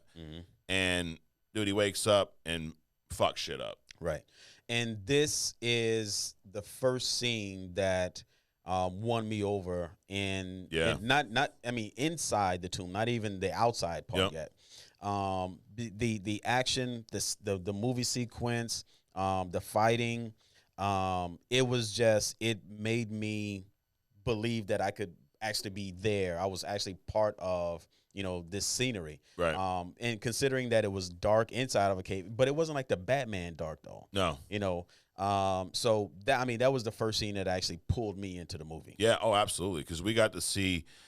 It's funny that you talk about Superman, right? Being, would you say he's one of the most or is he the most powerful superhero in DC? No, he's not. Physically, he may be. Okay. But there's other, because a lot of people base their strength, they base their a power level on strength. Yeah. Which Superman is probably from a strength standpoint. From a strength standpoint, he is the premier superpower in the DC universe. And like you said earlier, Black Adam, similar power set. Correct. So probably equally as strong, if not close. Yep. But on screen, did Black Adam not look 10 times more powerful than Superman because of the way it was shot and the CGI and whatnot? Absolutely. Also, Rock's neck is just, that suit was definitely, that's Black Adam's suit. Right. His uniform, his costume. But the Rock, the way, that fat head in his neck and in shoulders and stuff, he looked 3 times bigger than Superman. Right. Absolutely. To the point where I read this when they were creating the movie. The first time he tried on the suit, he had them remove the padding. Because believe it or not, guys, when they make these suits for the actors, like, I know Henry Cavill's jacked and all these guys and Andy Muschietti, Ezra Miller, they're all so strong. No, they're not. Dude. No, they're not. Michael Keaton does not look like that. It's the fucking padding on the suit. So Dude, The Rock was like, dude, take this shit out. I don't need padding. I got pecs and neck. I don't need this shit. Exactly. So he is probably the only one who's ever been in one of these movies. Not only one. Hugh Jackman, great body. Right. But dude, one of the few that put on a costume Mhm. and didn't need the damn padding and looked Right. like a real life superhero. Right. I mean, these guys, even Henry Cavill, what's his name? Cavill or I Cavill? think it's Cavill. Okay, let's go with Cavill. I mean, he doesn't have full-time abs No. in the Superman costume. So yes, there's padding. Right, absolutely. So, but you didn't need it for The Rock. So Yeah. I respect that. That Mhm. piece where actually there's nothing to do with the movie outside of making it look more real. Right. But yeah, that first fight scene, I think what they did, and I'll probably get some shit for this, is they took what Zack Snyder got right with the fighting scenes from the Snyder Cut, Right. but they did a better job of displaying it because everything wasn't so drawn out and wasn't extra slow-mo all the time. Right. Because I would say that the only other time we've seen Superman move like this was in the Snyder Cut. Right. Zack Snyder did get that action down right. Mhm. I just think it was the pimp my ride syndrome I've talked about here. Right. Where Right. you like slow mo, you like action that makes you feel like the whole seat's moving. I'm gonna give that to you in every single scene. And guess what? I'm gonna make the movie 4 hours. It's actually a 2-hour movie, but with the slow mo makes it 4 hours. Right. Right. They didn't do that in Black Adam, but the way the fighting looked, it did feel like it was influenced by Right. Snyder Cut, but it wasn't as dark. Mhm. To your point, in a tune, but still not as dark. I actually remember early on there was a trailer that was released where fans critiqued the overall filter they used on the trailer because it made everything have this like yellowish hue to it, Right. and they did adjust it moving forward. They did listen, believe it or not. So Imagine that. yeah, right. Speaking of listening, to be honest, I think live action talked to the animation department, creating They Black should. Adam, because at the DC animation is so much better than live action stuff. This looks like a live action version of a animated movie. Yep. I mean, it was crisp, detail was good, lighting was good, action was superb, and that's why I gave it the 8.5. Yeah, absolutely. So anyways, Adrian ends up getting the crown, right? Black Yep. Adam Teth Adam saves her, Right. pretty much, which is kind of odd for him, Right. Because he's not really a hero, as he tells us 100 times throughout the movie. Well, the reason he did that is because she woke him up, Yes. and Okay. somehow he knew that. So Got it. magic. Amanda Waller shows up. Yep. Viola Davis' character, I think she does a great job of portraying Amanda Waller. Yep. She was in both of the Suicide Squad movies. Yep. I think I don't remember if she was in Birds of Prey or not. I don't think so. But she contacts the Justice Society. Mm-hmm. I never heard of Justice Society. Mm-hmm. You know about them from the comics? No. No. Hawkman, Mm-hmm. Dr. Fate, Mhm. Cyclone, and Atom Smasher. I know about those except the last two. Okay. Hawkman and Adams, not Adam Strange. Dr. Fate? Dr. Fate. I knew about those individually. The other two, never heard of them before. Okay. And they're like low rent version of Justice League, kind of looks like. Don't know. You know what kind of vibe I got from seeing them? It reminded me of The Boys a little bit because they're like knockoff versions of other. Like, dude, is Hawkman not the Falcon? Right. To the point where, why did they get an actor who sounds a lot like Anthony Mackie? Mm-hmm. Like, did you not watch that and hear that and hear the Falcon? The way he was written too, like some of the sarcasm, like I'm like, dude, this sounds like they're trying to make Falcon. I was distracted by the fact that they made yet another black man angry through the whole movie. So Maybe that's what it is. Because Falcon is the angry guy, always, upset about. And it's just like, dude, why do we need a Anthony Mackie wannabe for Hawkman with the same suit, the whole shit? Like, because it worked for Marvel, it's going to work here? All right. Well, I mean, and there was no reason for them to cast a black actor in that role because Hawkman has never been a black guy. Oh, really? So I didn't know that. No. Got it. Which Falcon has, so that made sense. Yeah. Anyway, Dr. Fate, I thought was cool little Doctor Strange type of character. Yep. In a way. Yep. Another Centurion. Yes. Portraying a role of a 18-year-old. Yeah. Well, he did say he was 100 years old though. So his character, speaking of possession, right? Yeah. It's not. So what this the Dr. Fate is a entity, Okay. that possesses other people. He needs a host body. So that's the helmet thing. So that's the helmet thing. Okay. So, and you have to, I don't think you have to willingly give yourself, but it's better if you willingly give yourself. Got it. To this entity. Yeah. So he's probably millennia old. So Gotcha. his age, his age doesn't matter. Yeah. But the person that's portraying the physical body, I love Pierce Brosnan. Again, he's my favorite 007 Yeah. ever. Liked him all the way back, when he was on TV and stuff. But yeah, no. And another one, they pried the cover off the coffin, pull some old dude out, and that role should have been somebody else's. Oh, so you didn't like him as Dr. Fate? I don't like him as. It's not that I didn't like him as Dr. Fate.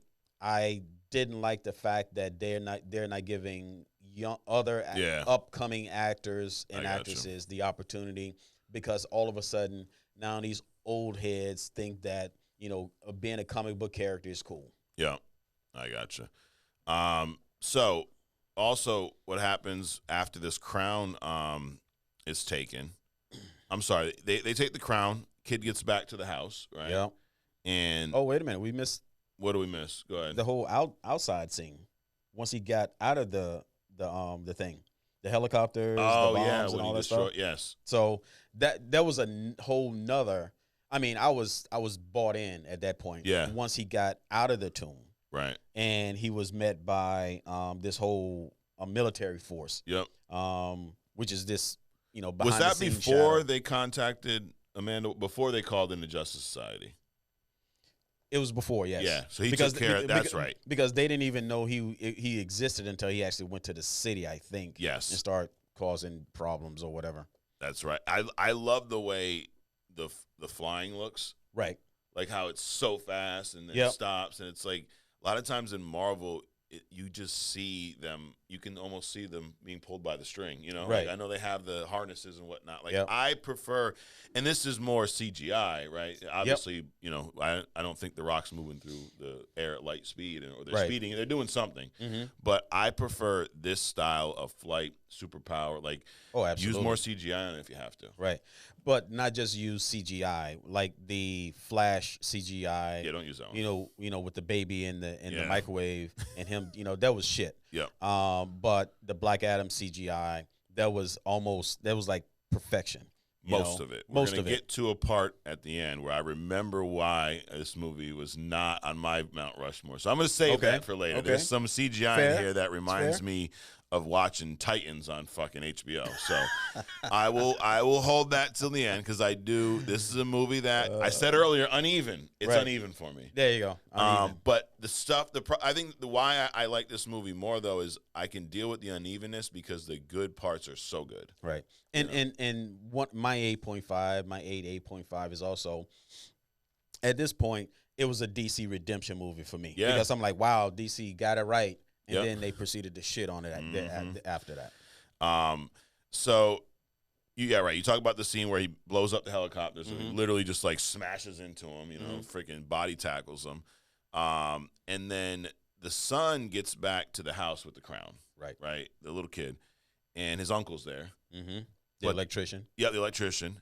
But then the other guy who they thought died, who Ishmael's his name, right? Who ends up being the antagonist, right? We think he dies outside of the cave, right?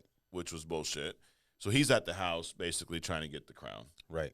He ends up shooting the uncle, kidnaps the kid pretty much. He's got him in the back of this like hover bike or whatnot. Right. And this is where Black Adam is this before or after he fights Hawkman for the first time?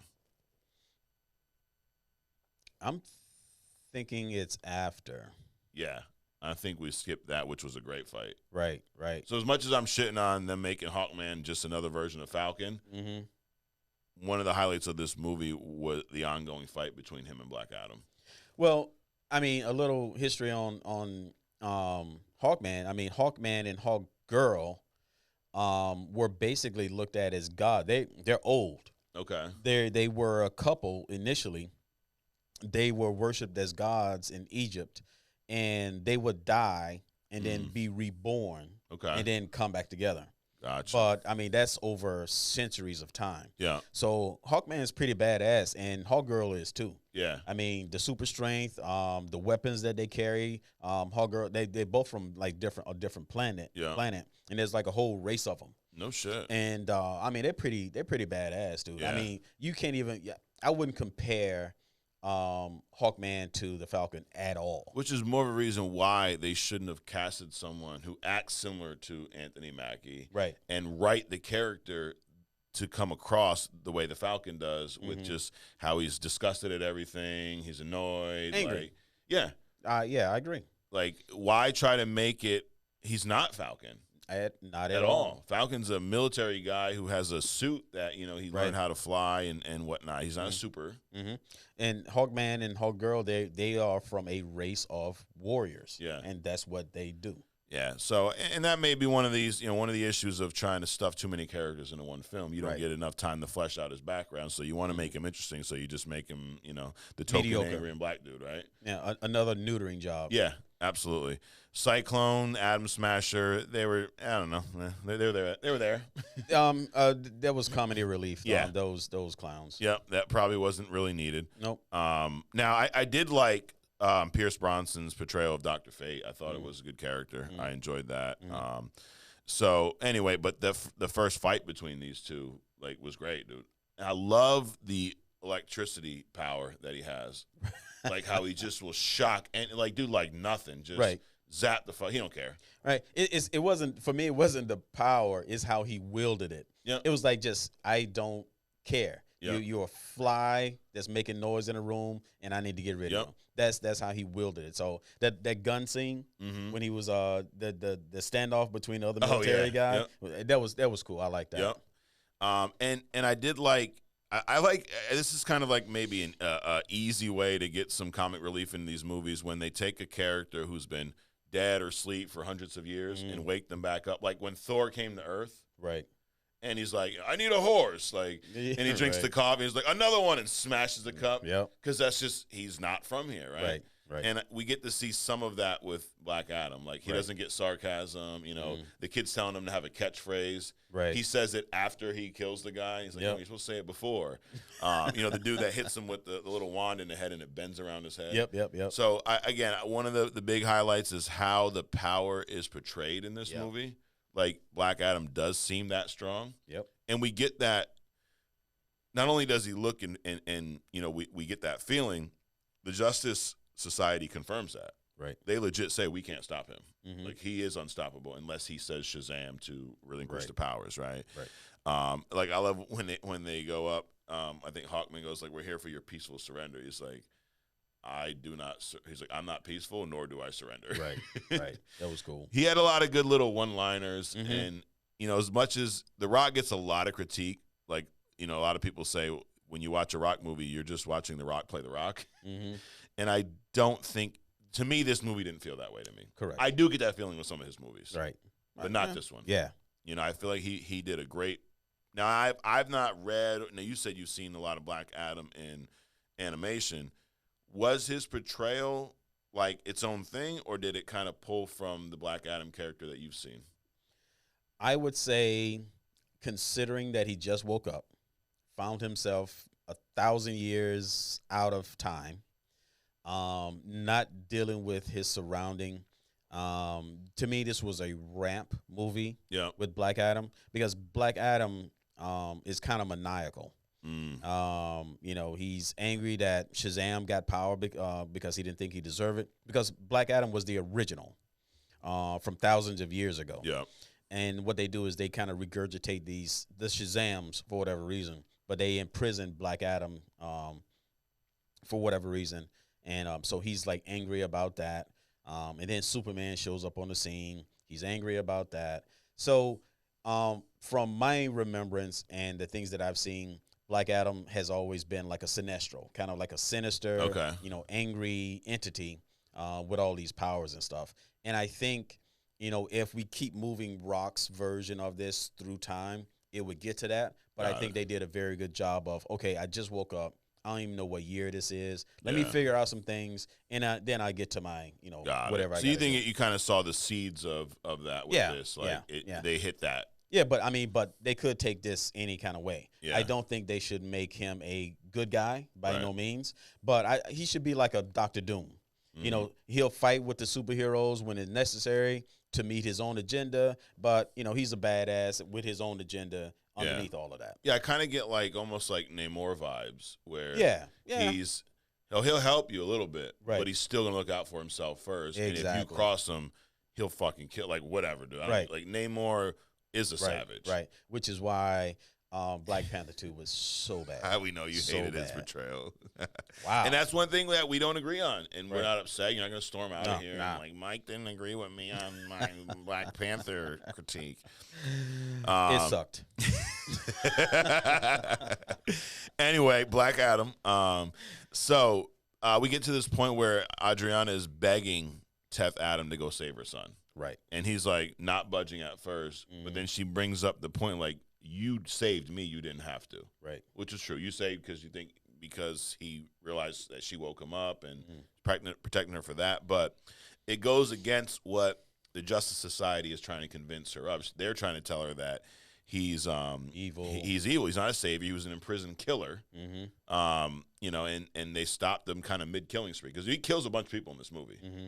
I mean, the dude, he tosses up in the Right. air or whatever. I love the part where Dr. Fate asks him, like, did you kill him? And the guy's, like, still floating. He's like, not yet.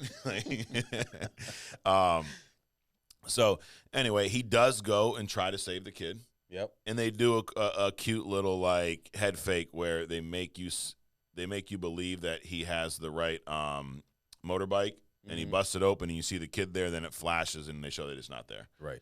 So this dude Ishmael, who is the the main villain or whatnot. What is his actual name here? He is Sabek is who he turns into. Mm-hmm. But anyway, so Ishmael has the son, Mm-hmm. and they have him in this tomb. Right, they're trying to get on this throne. Mm-hmm.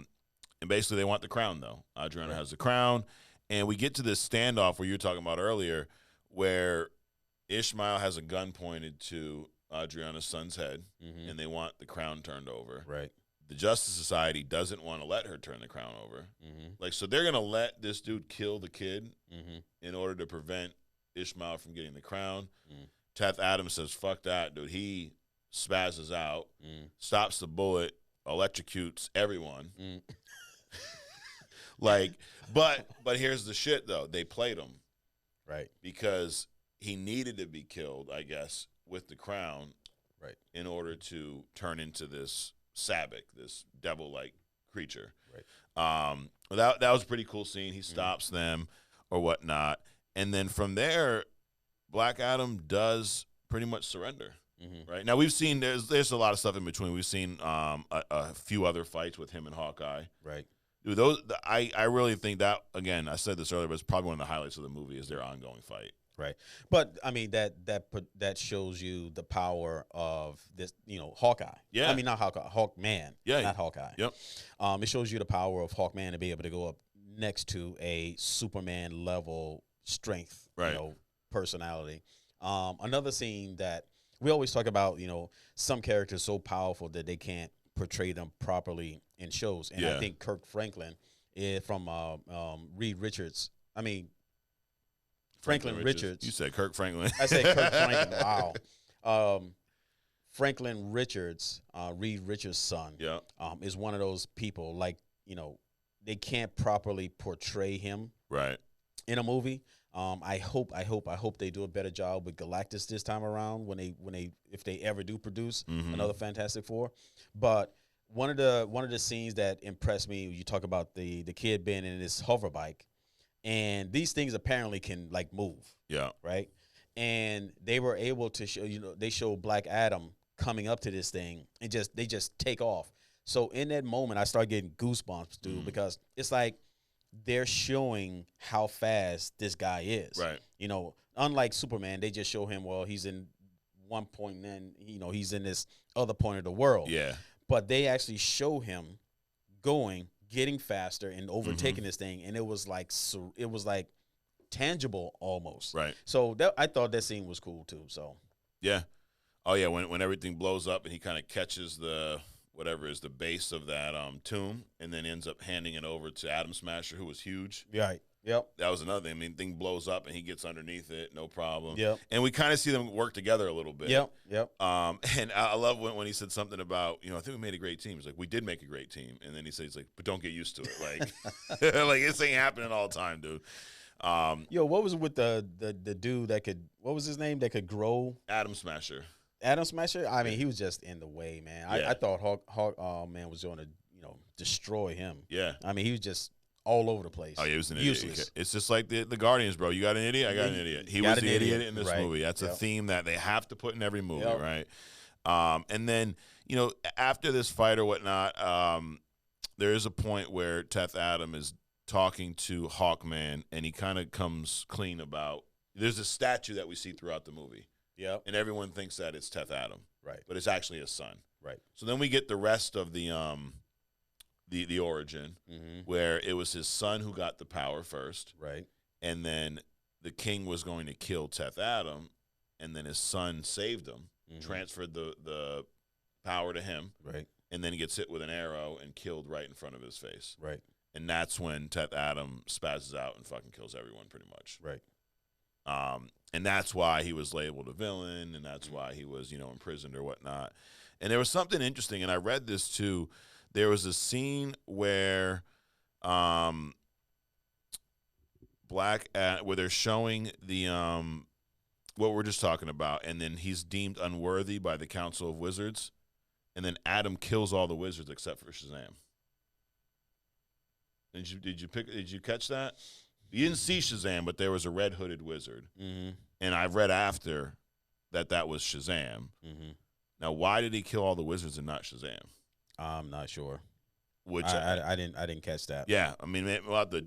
I'll read, see if we can dig into that and find something else. But that I didn't pick that the first couple of times I watched this. Because I don't understand why he wouldn't kill Shazam, because he's always trying to kill Shazam. Yeah. So why? I don't. Maybe he just. But I guess Shazam was the one who imprisoned him. So remember, there was a wizard who imprisoned him. Right. I guess what they're saying is that was Shazam.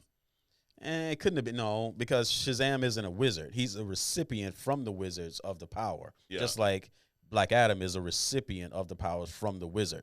I mean, the wizard could have just had a red cloak on. Yeah. He was one of many, because there was red, it was green, it was white, it was all these different cloaks. But I don't think it was Shazam, because Shazam doesn't inherently have I guess he can give power, because in the movie he gave it to all his so maybe brothers it was and sisters. whoever had the Shazam power at that time or something. Yeah, I think it was just a wizard, but not Shazam. Got it. Yeah, I'm more intrigued about that. I'll definitely look into that. So, anyways, he basically agrees to surrender, gives up the power. Right? They put him in this stasis type event, suspended animation. His Task Force X site, which Amanda Waller, she's running that whole deal. So that happens, and then of course the Ishmael, is resurrected. He's got the crown. He's reborn as Sabak, whatever his name is. And this is why this movie, Adrian, for me is not much above a 7. Is the ending, and I think this is a theme. Dude, why do movies get the third act wrong so often? How many times have we seen a movie that starts off great, the middle of it's really good, and then we get to the end and it's a clusterfuck? Right. Well, step back a little bit. So Amanda Waller is a savage in her own right. She abuses her positions. She abuses her powers. She also goes around collecting DNA from people. So why didn't she just, if she was so interested in getting rid of Shazam, why, when he turned back to human, why didn't they just dissolve this kid in acid or something? Right. Why didn't they just kill him? Why? Because she wants to keep him, because Just she in thinks case that she needs him. exactly. Yep, exactly. she is a savage. Dude. Get rid. That's one of those things that I don't like about it. If you so hell bent on getting rid of somebody, just kill him. Once you have the opportunity, kill him. Get rid of him. Yep, absolutely. I mean, it's the Batman Joker argument, right? Like, dude, if you would have just killed him, we wouldn't have this I problem. understand you don't want to kill anyone, but God, how many people does he need to kill before you kill him? Exactly. But yeah, great point. But if she did that, we wouldn't have had this amazing third act of the movie, right? Right. Because they make you feel like the movie's over for a minute, you know? And then Sabac's reborn. And this dude, this character design, this execution or lack thereof, is one of the worst looking villains I have seen in a theatrical released movie. That's one of my main issues with this. You've watched Titans. We talked about it, right? Yep. You remember, I think it was either the last episode of the first season or the first episode of the second season. They did some weird thing with that show where the season finale wasn't really a season finale. But remember Raven's father? What was his name? Trident, maybe? Trident. He's basically the devil. The right? devil. Yeah. Remember how bad that? Now that was a HBO Max show that didn't have a $200 million budget. Right. Do you remember how bad that CGI was? Yes. That's what I felt like I was watching here. I agree with that. It was pretty bad. They could have done things a lot differently. I mean, I'm thinking Thanos. Yeah. You know, that I was thinking level, the same thing. You know, they could have did a better job. This is just a CGI character. There's no I don't think so. If there's motion cap, it's really bad. Right. Because he moves odd, just like the Trident one. It moved very odd. It wasn't natural looking. And to the point, I mean, yeah, you're looking at some comic pictures. He's a badass looking villain. I mean, even if you got what's the dude with the horns? He's like like he got ejected from Hellboy. Yep. Even that character. Even that looks better than this. Even that looks better. Yeah. I mean, they should have did something like that. Right. That would have been cool. Yep. Dude, why not? You know what I like when they used to do is like back in the day, they'd have the in Ninja Turtles, they did this. Remember at the end, they had Super Shredder, and I think the second one, where he stands up and he lifts up the whole bridge and all that. Dude, there was like, it was a wrestler, a guy who was like 7 foot tall, 300 pounds, played that role because they needed to look superhuman. I'd prefer them to do shit like that than just make a straight up CGI character that moves weird like that. Right. I liked Lou Ferrigno's Hulk. Same concept. Yep. Better than this latest Hulk looking CGI thing that they got going on. Yeah. Besides, I don't like what's his name. Mark Ruffalo. Mark Ruffalo playing the Hulk. It's just not doing for me. So this part knocked a bunch of points off of this movie for me. I get it. I think the battle and stuff would have been really cool, to your point, if it was a Thanos looking type of character where it was a mix of live action face with some CGI over it. This just looked really bad. Yeah, I mean, this was scene 6 of Invasion, kind of. Yeah, you know, absolutely. Kind of poorness. Which was the end of that show. It's like, why do they do a decent job and screw it at the end? Right. They try to do too much. Yeah, they should. It's almost like they should start at the end and work their way back. Yeah, you know, get all the CGI specialists fresh, right? Instead of like stressing them out toward the end. You talk about uneven, dude. Most of the CGI in this movie was amazing. Right. The electricity, the way that looked. We talked about the flight, the power. Yep. You know, even I almost call him Doctor Strange. Dr. Fate. Dr. Fate. Even his powers, dude, it was really cool looking. Remind me of like some of the stuff from the Eternals with their gold-like powers. Right. Hawkman's powers were cool. You know, they did so much with everyone else, but your main antagonist, like the villain of this film, right? Dude, it looked like we talk about Spawn. Remember, what's his name, Marabolgia in the movie? Remember the old Spawn movie? Yep. The devil in that. That was some shit, but that was also like 1998. Right. So, right. Like they're using the same CGI from that movie for the villain. Like they ran out of money, I guess. It was pretty bad. That's why they couldn't market it, because they spent it all on the CGI. But anyway, they're fighting, and I mean it's basically like they can't beat this dude. Right. And then Dr. Fate. One thing we haven't touched on yet is Dr. Fate can see into the future, right? Or is it just based along when someone dies, or can he just see into the future in general? I think you can just see in the future in general, like premonitions. Okay. So he's been getting this premonition. Wrong. Yeah, we definitely could be wrong. Maybe he can't even see into the future. I don't know. Right. But he keeps getting this premonition about Hawkman dying. Right. And once Black Adam is put in captivity, he thinks that that's going to stop this, but it doesn't. So he still gets the same premonition. Then he ends up basically waking up Black Adam. Black Adam breaks out. This I thought was a little unnecessary. Like, we're going to trap him for 16 minutes. Right. Like, it was too quick. And we talking about movies being too short. So that part, I'm like, dude, why? Like, you just put him away. 4 seconds later, he's coming back. Okay. Anyway. But he needed to have that return scene, right? Right. Like the hero has. Swimming from underneath the depths of the ocean. Yeah, exactly. We got to be so extreme. Like, if you would have just left him in the movie, you would have been ready to fight. Exactly. And no one would have been, And then, hey, instead of shooting that extra scene, you could have spent more money on the CGI. Like, I'm partly joking, but it costs money to shoot scenes, right? You're right. So instead of adding, they had to recreate this whole prison thing. Yeah, make you think that it was underwater. Yep. Yeah, that money could have been spent on this devil at the end. Yeah, Absolutely. We didn't need that. We could have had maybe Black Adam getting ready to go into captivity. This dude awakens, and then maybe just society is torn. Do they let him loose or not? And then they're fighting while he's, captured or something. Right. And then eventually breaks out. Right. It could have done, less with that and added more there. I just solved the problem for you guys. Whoever directed this movie, it wasn't Andy Muschietti. But tune into Only Comics, and we'll tell you how to make your movies.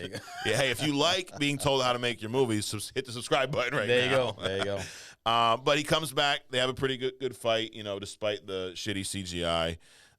And then he basically splits the dude in half, right? Like there was some cool looking scene when he beats when Black Adam eventually wins. I don't remember it, but he kind of I was distracted by the CGI. I hear you. But Black Adam saves the day essentially, right? Of course. One of the highlights of the end part of the movie is we get that iconic shot of him sitting on the throne. Yep. Which we've seen. I don't know what comic it was, but there's that cover with Black Adam sitting in the throne. And we get to see that, which is cool. I like when we get to see stuff like that, like comic panels that are iconic that you now see a version of it, like Civil War with Cap and Iron Man, going head to head and their powers and whatnot. Or the Wolverine, he there's iconic shots with him. Yep. Even though old boy messed it up with that, I don't know what kind of art that was, but Frank Miller. Yeah. So anyway, we get that scene, but then he says that no one should sit on the throne. He destroys the throne and basically says that, Kangdok doesn't need a ruler, it needs a protector. And then they kind of they allude to the fact that, like, Kangdok's protector is not going to be your traditional superhero. It's going to be a guy who has a little bit of a darkness to him. And that's when he takes on the Black Adam name. I thought that was cool. And then that was the end, right? Black Adam end credits. And then we saw the Superman tease. Right. Amanda Waller warns Black Adam, like, don't ever leave Kahndaq. And then Superman shows up and basically says, like, it's been a while since someone caused this much problem, and maybe we should talk. The movie ends.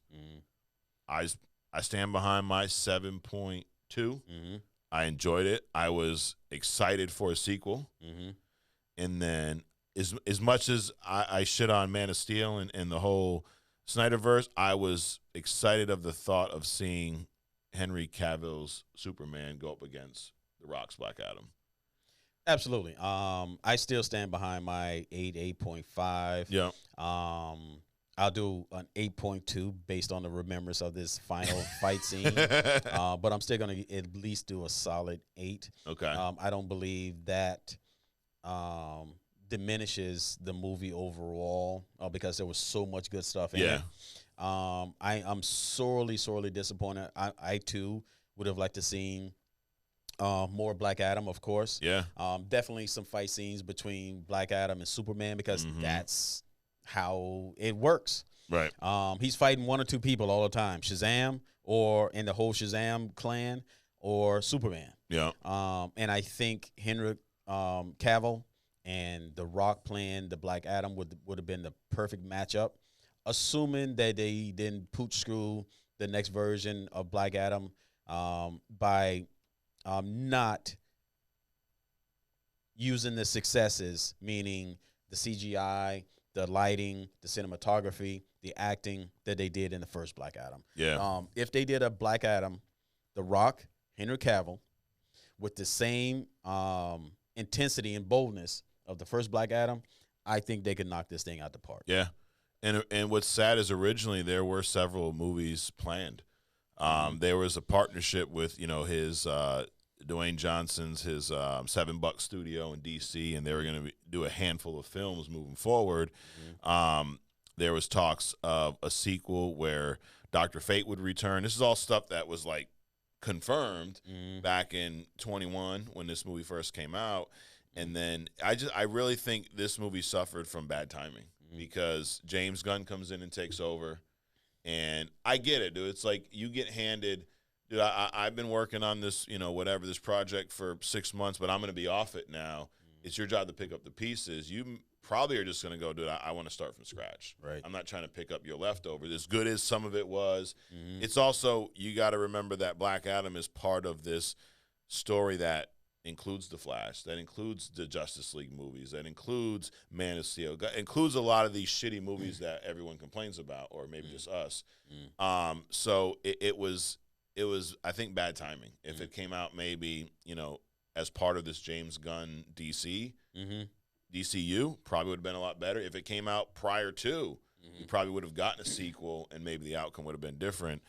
But I think timing really screwed this up. I would have been interested in a sequel and to see how Black Adam was utilized moving forward. Right. Definitely would have been interested in a sequel. However, these actors expect, especially someone like at the Rock level, they could have had a lot of, rights into these movies without, because it seems like it's like a Wesley Snipes move with his production company, Amon-Ra. He kind of pooch screwed himself. I'm using pooch screw a lot. Yeah. He kind of, he kind of messed himself up. It just seems like when it's like a conflict of interest. I'm the actor, but I also have my own production company acting in cooperation with a director and another production company. And there just seems to be some level of conflict. And then, all hell breaks loose and the fans suffer. Right. Because like Blade was, at least the first and second one was great.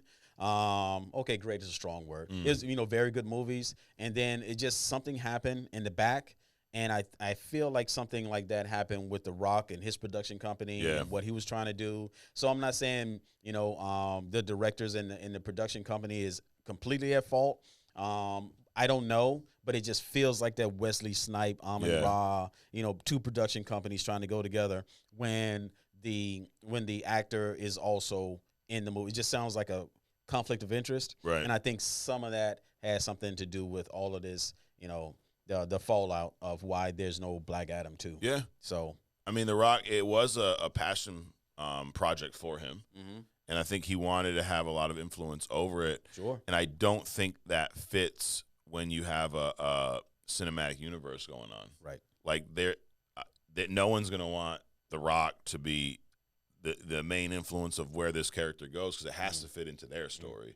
Right. So it's almost like it may have been better off to be its own thing, like the Batman. Right. Not tied into the main story. But then you're going to have less eyes on it. And Black Adam's not a big enough character like the Batman to hold its own, side-alone story. So it's kind of like, you almost got to play ball with DC if you want to have this move forward, And so Gunn did say, so after all this talk of, everything moving forward, the whole Superman tease, at one point they said this was a small taste of things to come, all this shit. And then later that month, that was when they announced James Gunn taking over as DC chief in charge or whatnot. That was when they confirmed that the sequel was not in Gunn's immediate plans. But The Rock said that he and Warner Brothers would continue exploring the most valuable ways Black Adam can be utilized in the future DC multiverse chapters. And then Gunn reciprocated by saying that he looks forward to collaborating with Johnson and $7 Productions. But no, James Gunn never said anything about using Black Adam again. He just said Dwayne Johnson. So do we see The Rock show up as another? I mean, like they're going to do with Jason Momoa. He's going to be recasted as somebody else. Right. Do we see The Rock show up in the DCU as another character? Do you think, here's my question for you this week, Adrian. Do you think we had a better shot of seeing The Rock show up as another character in the DCU, or The Rock showing up as Black Adam in the DCU? What do we got a better shot? Probably another character. Yeah. What's his face from Guardians of the Galaxy? The guy that Drax. you like? Drax. He's looking. That actor is looking. I read something. He's trying to jump over into DC. Yeah. To play something over there. Bane. So he wants to play Bane. Yeah. I mean, because they did a real shitty job of Bane. Yeah, and both times. Batman. So I'm cool with that, but also like Cavill, he's coming out with his own thing now after whatever happened with The Witcher. Warhammer. Okay. So he's gonna be championing that stuff, but which apparently he's been a big fan of, like all through from his childhood. Yeah. So I mean, I think you're right. Just like I said that Marvel should have remained independent of Disney. You know, Rock and his production company could have very easily worked alongside Gunn and his production company as a one-off, because Gunn, obviously they can't do movies very well. Right. So it would be cool if Rock had just taken Black Adam, that's his passion project, and developed it and just talk to Gunn and say, hey, how can I integrate this character in whatever it is that you're doing, but have Black Adam, so cameo, right? Yeah. In the DCEU, but also have Black Adam go as its own thing, because I thought it was a great movie. Yeah. And I think that, it kind of leaves a bad taste in the public's mouths because of how this thing kind of like just fizzled away. Gotcha. I'm gonna say, I think we're gonna end on this, Adrian. I'm gonna say something. I'll get your feedback on this, but we both have been super critical of DC. Yep. We've been a little critical of James Gunn at times, more for some of the early decisions. In fairness, James Gunn has not put out a DCU project yet, so we can't judge the DCU yet. Yep. Right. But I went back again. I watched Guardians 3 again. And I'm not the biggest James Gunn fan in the world. I think that movie's phenomenal, though. Yeah. And based off of some of the stuff that I've been reading about this whole what is it? Gods and Monsters is the first phase of the DCU. I like that DC is like a fantasy type world, which we will talk about more next week. I'm gonna say that I have faith in James Gunn, and I think that he could be the right person for the job. I think that it has potential to be a success if they let James Gunn just do his thing. If they don't rush him, if the studio doesn't start, they judge him based off of one project and want him to start changing. If they just let him do his thing, I think it will be a success. It'll be enjoyable. What do you say? I agree. We've shit on a lot of people not knowing what they have gone through. Yeah. Just like if people were to look at us, how can they sit there and talk about, but we can defend. I was like, you don't know what goes on in our lives. Absolutely. Yeah. That blah, blah, blah, blah. So, we have this platform and we can talk about whatever we want to talk about. Yep. Out of anger and passion or whatever. Sometimes we're just having fun, guys. You're right. But going back to something I said earlier when we first started this is that, we don't know what's happening. Right. It just seems like these directors, a lot of things are political. There's a lot of, we need to, pay the shareholders and these presidents of these companies and stuff like that. So I do believe that the Muschietis, the Igors, the Igors, or the bike riding boy, Ali. the Guns, and they are under a lot of pressure that we are not aware of. Sure. Movie production has become so politicized and so polarized these days. There's so many different, elements that's involved in it. We give them a lot of shit because we're passionate about, the things that we're talking about. Yep. But we have, I'll say that I probably have been unfair. But I mean, there's also things I'm just tired of talking about too, like The Flash. It was We've still not a horrible been unfair movie. about The Flash. It was right. It was still a horrible movie. Right. But my thing is this: don't come out after the fact and try to sugarcoat or explain the shit that you just shat. Wipe your ass and just move on to the next movie. That's the only thing I'm asking. So I agree. These directors that are in these positions to make these movies, they probably are the right people. It's like trying to, because early on making movies was like having a speedboat. You can change directions very quickly. Right. Now these things are such behemoths. They're aircraft carriers and they're not easy to turn, or you can't turn them as quickly. And I think we're seeing this turning of the battleships for the Guns and all these directors that are putting out this content. We're willing to wait. Yeah. You're gonna get some shit from us in the meantime. Absolutely. But we can't be overcritical, not understanding what you guys are going through, and I appreciate it. But still, and the directors might not even have anything to do with this, but still, pay the people. Yes. Pay the writers, pay the actors, streaming, otherwise, however they do it, just pay the people. But we are looking forward to any future content. Yeah. I think I'm also ready for a change. As much as people would probably say we're Marvel fanboys, but dude, the MCU, I need to see something, dude. Right. Clock's ticking, bro. Right. Come on, Right. Guardians 3, great. Outside of that, what's the last MCU project that you're like, dude, this was? I mean, No Way Home, maybe. I don't know. Right. I mean, since Spider-Man, listen, I'd be happy with animation department put together a movie or just put them in charge with the like these PlayStation gaming pre-releases. Yeah. Put together an the animation cutscenes, with that kind of cinematography. Yeah. I mean, that would blow everything away. Yep, absolutely. So, well, there you have it. That's maybe my hot take, but it's I do think James Gunn's the right guy. I'm interested to see and the fact that Marvel's been slacking so much. I'm ready for a change. Right. But I want it to feel different. Like the whole gods, monsters, fantasy world. Every comic book movie doesn't need to feel the same, and I think if they go that route and they separate themselves from Marvel, don't try to make the Guardians in DC. Right. Make DCU its own thing. So I'm looking forward to it, honestly. Yep. But yeah, to your point, we ain't looking forward to shit until they start paying the damn writers and the directors and everyone else, because streaming ain't going nowhere. So as Adrian said, pay the people. For us, you don't need to pay us, but hit the subscribe button. Check us out next week. And Adrian, it was a fun as always. Thanks for joining me. Absolutely. Guys, thanks for downloading and watching. We appreciate you checking us out here on Only Comics. We'll see you next week.